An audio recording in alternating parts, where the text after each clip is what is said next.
In today's video, let's talk about the buff card system in Tactics Ogre Reborn. You know, those little blue cards that pop up randomly and have an almost ridiculous effect on the power level of your or your enemy's units. So I watched a video from FetchQuest the other day, where he talked about how, though he loves Tactics Ogre Reborn, as do I, there are some things that it could do better, and he had several good points. But one of those things he mentioned was the buff card system. Reading through the comments on that video, I noticed that several others take issue with the system as well. Though I actually do agree with most of these sentiments, I've decided to play devil's advocate today and discuss why the card system is actually a fundamental game system that adds to the strategic depth of the game. Don't forget to let me know what you think in the comments.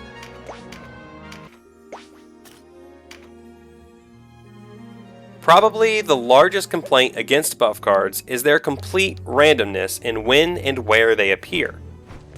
This randomness can create situations where your enemies grab up a ton of the cards, thereby making the battle much harder. On the other hand, if you get good card spawns, your team could end up being overpowered, making the battle trivial. Many would say this RNG has no place in a tactics game. However, I think it does, so hear me out. While the spawning of the cards may be random, your choice to go after them or leave them be and the buffs they grant are not. The cards present us with a cost-reward situation.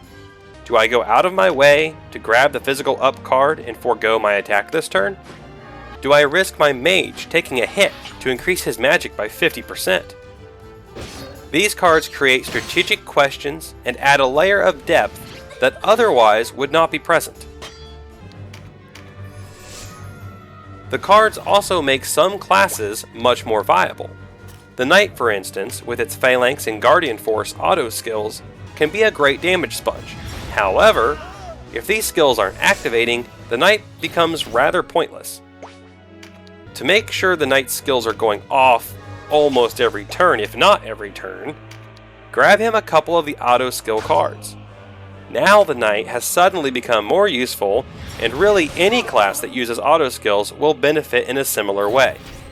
Now we have more strategic depth in choosing what classes we use based on whether or not we're going to focus on buff cards and make their auto skills more useful.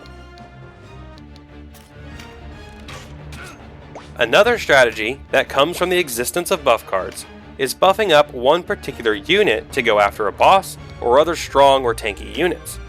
I like to use my winged units for this since they have such high mobility.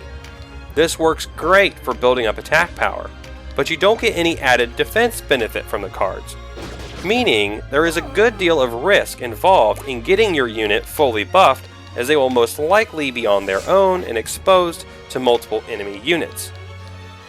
In fact, this has led to some really cool moments where my buffed unit has gone down and the sole focus of the rest of my units is to reach the downed unit and revive him so he can move in and take down the boss, before I lose other downed units or lose the battle entirely. This whole situation and strategy can only exist because of the buff cards. But now you might be asking, well, that's all well and good if you get the cards, but what about the difficulty spike when the enemy grabs them up?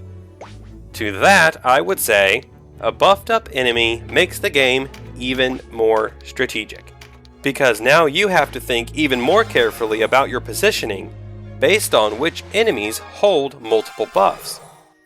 This situation presents you with a new tactical choice. Do you focus fire on the buff unit and take it out quickly, or do you try to avoid it altogether while going for the objective? Again, we see ourselves presented with a strategic choice and depth that would not be possible without the buff cards or a similar system. Finally, you may decide to totally ignore the cards and just play without grabbing them, or only grab them when it's convenient. This too can be a viable option, though perhaps a little more difficult at times. I myself pretty much played that way all the way through Chapter 4, but now that I'm getting into the endgame, I'm focusing a little more on grabbing those cards and buffing up at least some of my units. But even in this decision not to use the cards, there is strategic depth, as you made the strategic choice to play this way. As I said earlier, most of the complaints against the cards I get, and even agree with at times, especially the randomness of their spawns. But I think that we'd be missing out on a lot of strategy options and a lot of fun without the cards. Not everything in a game may seem fun on the surface, but without those things, without those systems, we'd have a much different game. Perhaps even a bad one. I leave you with a shout out to Fetch Quests. If you haven't seen his videos on Tactics Ogre Reborn, you should go watch them. He's doing a great job. I'll leave a link to his channel in the description below. Also, if you liked this video, please remember to leave a like, as that really helps me out, and please comment below what you think about the card system. Do you like it? Hate it? Feel indifferent about it? I want to know. Finally, if you want to see a discussion about Terror Knights, watch this video I made for you. Thank you so much for watching, have a great day, and keep on gaming.